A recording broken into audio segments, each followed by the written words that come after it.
નમસ્કાર મિત્રો, અહીં ગઈ વખતે દાખલાની રકમમાં થોડીક ભૂલ થઈ હતી, એટલે એ ફરીથી એકવાર જોઈ લેજો કે ત્રિકોણ એબીસીમાં ડીઈ સમાંતર બીસી એમ આપણે લેવાનું છે. એડી શોધવાનું છે. ડીબી 4.5, એબી 10, એસી 15 હોય તો એ, ઈસી અને એડી શોધો. એ જ રીતે બીજા બે દાખલા પણ હોમવર્કમાં આપેલ છે. ત્રિકોણ એબીસીમાં પી બિલોંગ્સ ટુ એબી અને ક્યુ બિલોંગ્સ ટુ એસી, તો પીક્યુ સમાંતર બીસી.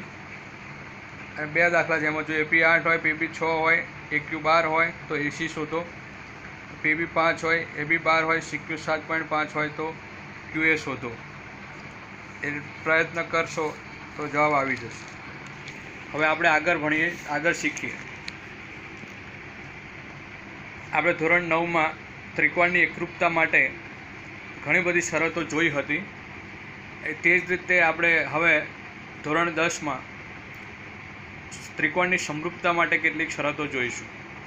ત્રિકોણની સમરૂપતા માટે મુખ્યત્વે બે શરત આપણે અગાઉ એની વ્યાખ્યા પ્રમાણે જોઈ કે અનુરૂપ ખૂણાઓ સમાન હોવા જોઈએ અને અનુરૂપ બાજુઓના માપ સમપ્રમાણમાં હોવા જોઈએ. પરંતુ ક્યારેક ત્રિકોણના ખૂણાઓ અથવા ત્રિકોણની બાજુઓમાંથી ગમે તે એક વસ્તુ આપેલી હોય તો પણ ત્રિકોણો સમરૂપ થતા હોય છે. તો એના સંદર્ભમાં આપણે કેટલીક શરતોની વાત કરીએ. તેમાં પહેલી શરત છે ખૂ શરત. એમાં જો બે ત્રિકોણોની વચ્ચે તેમના અનુરૂપ ખૂણાઓ એક સમાન હોય, અહીંયા તમે જોઈ શકો એ 70 છે તો પી 70 છે, બી 60 છે તો ક્યુ 60 છે અને સી 50 છે તો ક્યુ આર 50 છે.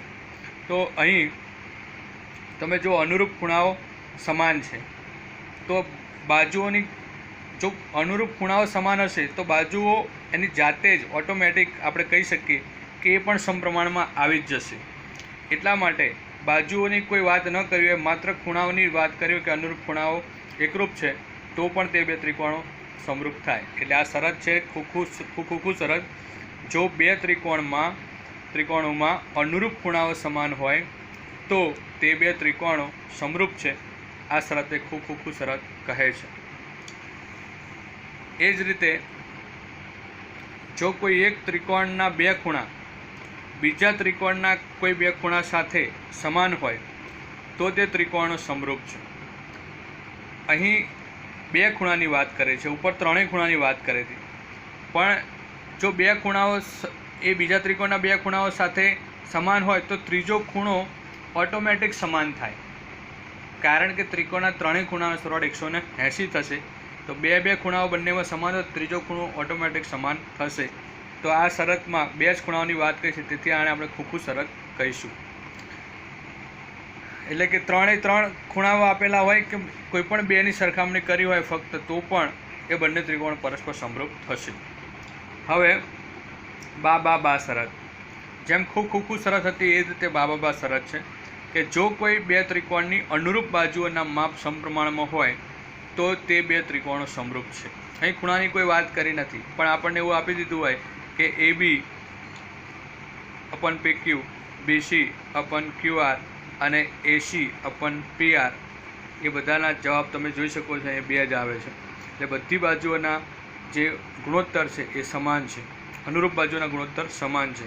માટે આવી શરતને બા શરત કહે છે કે જો કોઈ બે ત્રિકોણની અનુરૂપ બાજુઓના માપ સમપ્રમાણમાં હોય તો તે બે ત્રિકોણો સમરૂપ હોય છે.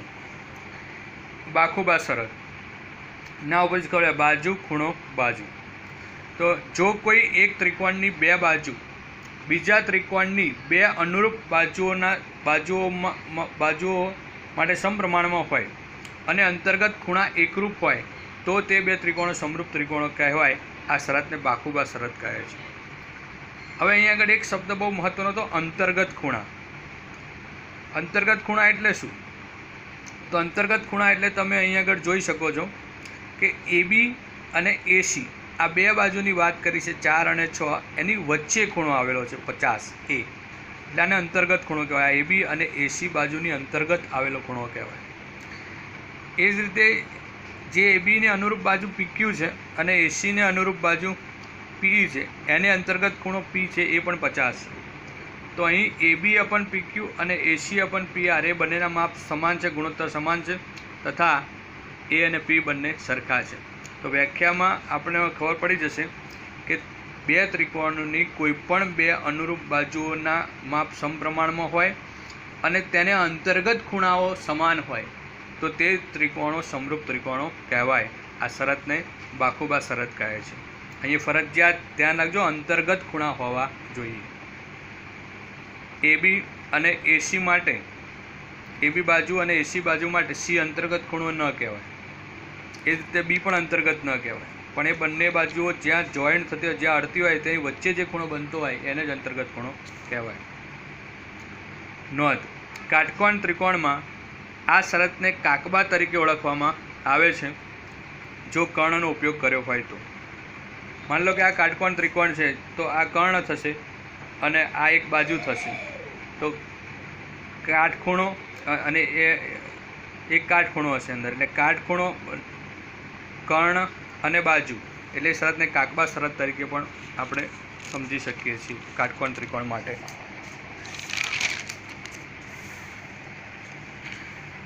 હવે કેટલીક નોંધ અથવા કેટલાક સૂત્રોની આપણે વાત કરીશું કે ત્રિકોણ ABC સમરૂપ ત્રિકોણ PQR માટે આપણે આ સૂત્ર આગળ જોયું, AB અપન PQ બરાબર BC અપન QR બરાબર AC અપન PR. ત્રણેય બાજુના માપ સમપ્રમાણમાં હોય છે. ત્રણ બાજુના માપ સમપ્રમાણમાં હોય છે, પણ ક્યારેક ક્યારેક આ નિયમ પણ સાચો પડશે કે એ ત્રણ બાજુઓના માપ જે સમપ્રમાણમાં હોય એમાંથી કોઈ પણ બે બાજુઓના ગુણોત્તરનો સરવાળો લેવામાં આવે, AB પ્લસ BC અને PQ પ્લસ QR. તમે જોઈ શકો છો AB અપન PQ અને BC અપન QR, આ જે આગળવાળી બે બાજુઓના ગુણોત્તર છે એમનું અહીં આગળ આપણે સરવાળો લીધો કે AB plus BC PQ plus QR અને બરાબર AC અપન PR એમને એમ રાખ્યું. કોઈ પણ બે બાજુઓના ગુણોત્તરનો સરવાળો કરીએ આપણે અને એનો ભાગાકાર કરીશું તો એ ત્રીજી બાજુના ગુણોત્તરના સમપ્રમાણમાં જ હશે. એટલે અને એ જ રીતે ત્રણ બાજુનો સરવાળો કરીએ આપણે AB plus BC plus AC નીચે PQ plus QR plus PR, તો એ પણ ત્રણેય બાજુઓના અનુરૂપ બાજુઓના ગુણોત્તરને સમપ્રમાણમાં હશે. ત્રિકોણની ત્રણેય બાજુનો સરવાળો થાય તો તેને ત્રિકોણની પરિમિતિ કહે છે. એટલે અહીં નવું સૂત્ર આવશે, AB અપન PQ બરાબર BC અપન QR બરાબર AC અપન PR બરાબર ત્રિકોણ ABCની પરિમિતિ છેદમાં ત્રિકોણ PQRની પરિમિતિ. આના આધારિત એક દાખલા પણ પરીક્ષામાં પૂછાતા હોય છે જે આપણે આગળ આનો અભ્યાસ કરીશું. બે સમરૂપ ત્રિકોણની મધ્યગા અનુરૂપ બાજુને સમપ્રમાણમાં હોય છે. એટલે અહીંયા આગળ ત્રિકોણ ABC અને ત્રિકોણ PQR આપેલ છે, એમાં અહીંયા આગળ જે AM દોરેલ છે એ મધ્યગા છે ત્રિકોણ ABCની અને PN દોરેલ છે ત્રિકોણ PQRની મધ્યગા છે. તો અહીં શબ્દ બરાબર સમજીએ કે સમરૂપ ત્રિકોણની મધ્યગા અનુરૂપ બાજુને સમપ્રમાણમાં હોય છે. તો દાખલા તરીકે AM એને અનુરૂપ AB છે તો AM અપન AB લઈએ તો પેલી બાજુ PN અપન PQ થશે.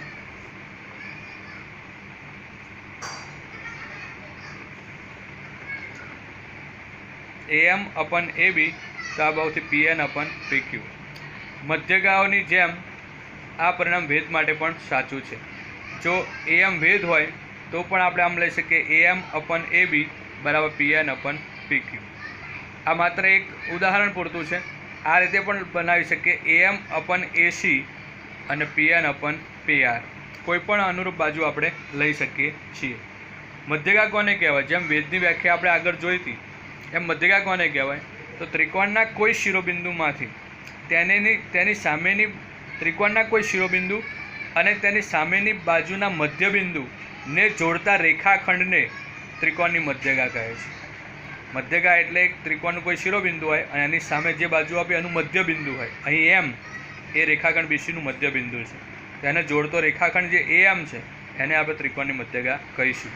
તો ત્રિકોણની મધ્યગાની વ્યાખ્યા એવી થાય કે ત્રિકોણના કોઈ શિરોબિંદુ અને તેની સામેની બાજુના મધ્યબિંદુને જોડતા રેખાખંડને ત્રિકોણની મધ્યગા કહે છે.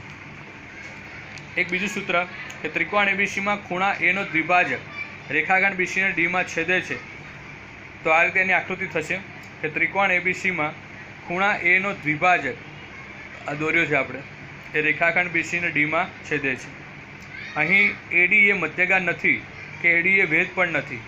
અહીં કિરણ એડી એ દ્વિભાજક છે.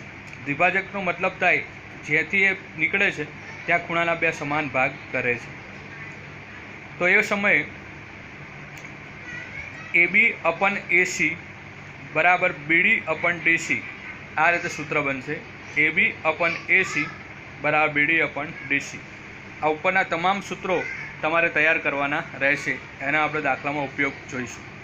એ જ રીતે એક ચોથા નંબરનું સૂત્ર છે કે ત્રિકોણ એબીસીમાં એડી મધ્યગા હોય તો એપોલોનસનું એક પ્રમેય આવે છે. આ વિધાનને એપોલોનસનો પ્રમેય કહે છે.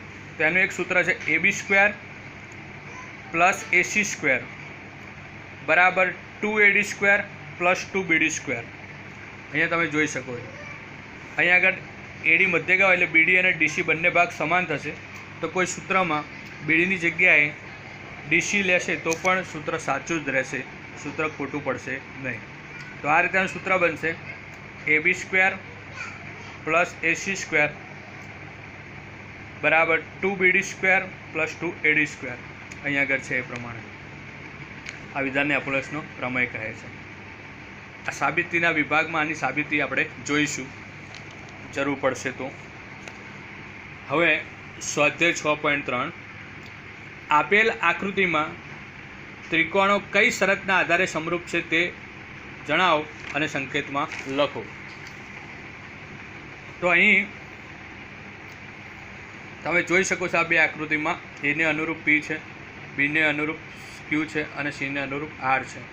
તો અહીં ત્રિકોણ એબીસી ત્રિકોણ પીક્યુઆરમાં એ અને પી સમાન છે, બી અને ક્યુ સમાન છે, સી અને આર સમાન છે.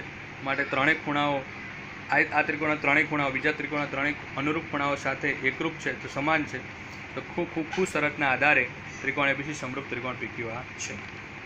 બહુ સહેલું છે, દેખવાથી ખબર પડી જશે.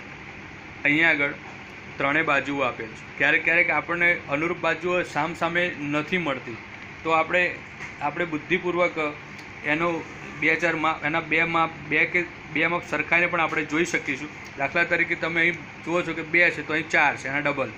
અહીંયા 3 છે તો અહીંયા 6 છે, અને ત્રીજું માપ બાકી રહ્યું 2.5 તો અહીંયા આગળ એના ડબલ 5 છે. તો આપણે ખબર પડી છે દરેક વખતે કે 2ના ડબલ 4, 3ના ડબલ 6 અને 2.5ના ડબલ 5, અઢીના ડબલ 5 થાય આપણે જાણીએ છીએ.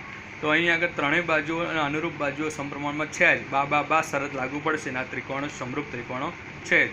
લખાય આ રીતે કે ત્રિકોણ એબીસી અને ત્રિકોણ પીક્યુઆરમાં એબી અપન ક્યુઆર, જો એબીને ક્યુઆર સાથે સરખાયેલી છે એટલે આપણે નક્કી કરવું પડે કોને ક્યાં આગળ સરખાઈશું. ડાયરેક્ટ આપણે 2 અને 6 આ રીતે લઈ નહીં શકીએ, બરાબર. એટલે 2, 4 આ બે સરખા એટલે 2/4 એટલે 1/2 જવાબ આવશે એનો. એ જ રીતે બીસી અને પીઆરનો જવાબ 2.5 ભાગ્યા 5 એટલે 1/2 થશે. અને એસી અપન પીઆરનો એસી અપન પીક્યુનો જવાબ 3/6 એટલે કે 1/2 થશે. અહીંયા તમે જુઓ ત્રણેય બાજુનો ગુણોત્તર સમાન આવે છે. માટે એબી અપન ક્યુઆર, બીસી અપન પીઆર અને એસી અપન પીક્યુ બા શરત પ્રમાણે ત્રિકોણ એબીસી સમરૂપ ત્રિકોણ ક્યુઆરપી છે. અહીંયા ધ્યાન રાખજો, પીક્યુઆર નથી લખવાનું, આપણે ક્યુઆરપી લખવાનું છે. તો એ કઈ રીતે ખબર પડશે તમને? તો અહીં બાજુઓ સરખાઈ આપણે એબીના છેદમાં ક્યુઆર, પછી બીસીના છેદમાં પીઆર અને એસીના છેદમાં પીક્યુ તમે જોઈ શકો છો. તો કોઈ આને ભૂલી જાઓ, હમણાં ખાલી આ પહેલાં બેને યાદ રાખી. તો અહીંયા એબી, અહીંયા બંનેમાં કોમન ઉપર બી છે પહેલાં બેમાં, તો નીચે બંનેમાં કોમન આર છે. તો એના ઉપરથી આપણને ખબર પડી જશે કે બી અને આર બંને એકબીજાને સમાન છે. તો બી વચ્ચે છે તો અહીંયા આર વચ્ચે આવશે. બીજું કોણ બાકી રહ્યું? બી સિવાય એ. તો અહીંયા આગળ એ આર સિવાય કોણ બાકી રહ્યું? ક્યુ. તો એને એકરૂપ કોણ થશે? ક્યુ. તો જ્યાં એ છે ત્યાં ક્યુ આવશે અને સી છે ત્યાં બાકી રહ્યું એ પી આવશે. એટલે આ રીતે ત્રિકોણ એબીસી સમરૂપ ત્રિકોણ પીક્યુઆર. કોઈ પણ બેને સરખાવશો તો પણ સાચું પડશે. તમે આ બેને સરખાઈને જુઓ તો પણ સાચું હોય. ઉપર બંનેમાં સી છે કોમન, તો નીચે બંનેમાં પી છે, તો તમે જોઈ શકો છો કે સીને એકરૂપ પી આવશે. એ રીતે પણ આપણે ગોઠવીશું. કોઈ પણ બેને સરખાવવાથી આ સમરૂપતા આપણને મળી જશે. દાખલા નંબર 3. દાખલા નંબર 3માં આપણે હમણાં કીધું એમ અહીંયા 2 છે, અહીંયા 4 છે, અહીંયા 3 છે, અહીંયા 6 છે, અહીંયા 2.7 છે, અહીંયા 5. અહીંયા 2ના ડબલ 4 છે, 3ના ડબલ 6 છે, તો અહીંયા 2.7ના ડબલ 5 આપેલા છે, જે ખોટું છે. માટે આ સંગતતા સમરૂપતા નથી. અહીંયા આપણે બતાવવાનું MP અપન DE 1/2 થશે, LP અપન DF પણ 1/2 થશે, પણ LM અપન EF 2.7 અપન 5 થશે. એટલે કે અહીં ત્રણેય બાજુઓના ગુણોત્તર સમાન આવતા નથી. માટે આપેલ ત્રિકોણો સમરૂપ નથી. અહીં કોઈ શરત લાગુ પડશે નહીં. એ જ રીતે ચોથા દાખલામાં તમે જોઈ શકો છો કે અહીં 2.5 70 ખૂણો M70 અને અહીં 5 આપેલ છે. તો અહીંયા પણ એવું છે 2.5ના ડબલ 5 છે, અહીંયા 5ના ડબલ 10 છે, અહીંયા અંતર્ગત ખૂણો 70 છે આ બે બાજુની વચ્ચે. તો એ જ રીતે અહીંયા પણ PQ અને QRની વચ્ચેનો ખૂણો 70 છે, એ પણ અંતર્ગત છે. તો અહીંયા સરખામણી કરીએ આપણે તો MN અને PQનો જવાબ 1/2 છે, ML અને QRનો જવાબ 1/2 છે, તથા M અને Q 70 સમાન છે. માટે બાખુબા શરત થશે. અહીંયા બાખુબા શરતમાં ખૂણો અંતર્ગત છે બંને બાજુ, માટે બાખુબા શરત લાગુ પડશે અને ત્રિકોણ MNL સમરૂપ ત્રિકોણ QPR થશે. અહીંયા પણ તમે ધ્યાન રાખશો બંનેમાં કે M કોમન છે, નીચે Q કોમન છે, તો M ને અનુરૂપ Q આવશે, બરાબર. હા, અને બાકીના જે વધ્યા N, તો એને અનુરૂપ જે હોય P એ જ આવે, એટલે N ને અનુરૂપ P લખવાનું રહેશે. અને પાછું કે અહીંયા તમે જોઈ શકો છો કે 2.5ના ડબલ 5 છે, 3ના ડબલ 6 છે, ખૂણો 80. અહીંયા આગળ AB અને BCના માપ એના અંતર્ગત ખૂણો B થવો જોઈએ, પણ અહીંયા Aનું માપ આપેલ છે, જે અંતર્ગત નથી. અહીંયા આગળ DF અને EFના માપ આપેલ છે, એને અંતર્ગત ખૂણો 80 આપેલ છે, પણ આ ખૂણો અંતર્ગત નથી. માટે અહીંયા આગળ બાખુબા શરત લાગુ પડશે નહીં, અને આ બે ત્રિકોણ સમરૂપ ત્રિકોણ કહી શકાશે નહીં. આપેલ ત્રિકોણ સમરૂપ નથી, કારણ કે અનુરૂપ બાજુઓના માપ સમપ્રમાણ છે, પરંતુ અંતર્ગત ખૂણા એકરૂપ નથી. અને છેલ્લે D 70 છે, E 80 છે, આ બાજુ બીજા ત્રિકોણમાં Q 80 છે અને R 70 છે. અહીંયા અનુરૂપ ખૂણાઓ નથી આપ્યા, પરંતુ બે ખૂણાના માપ આપ્યા. તો આપણે ત્રિકોણના ત્રણેય ખૂણા સરળ 180 થાય નિયમ જાણીએ છીએ, તો ત્રીજો ખૂણો આપણે શોધી શકીશું. આ 70 આ 80, ત્રિકોણના ત્રણેય ખૂણા સરળ 180 થાય એ નિયમના આધારે આપણે શોધી કાઢીએ તો F 30 મળશે આપણને. અને એ જ રીતે અહીંયા 80 ને 30 આપેલા છે, તો P ખૂણો આપણને 70 મળશે. હવે આપણે સરખાઈએ ત્રિકોણ DEF અને ત્રિકોણ PQRમાં, તો D અને Pના માપ સમાન છે, બંને 70 છે. E અને Qના માપ બંને 80 છે, અને F અને Rના માપ બંને 30 છે. તો આપણે કહી શકીએ કે ખૂબ શરત પ્રમાણે આ ત્રિકોણ DEF સમરૂપ ત્રિકોણ PQR છે. જય હિન્દ.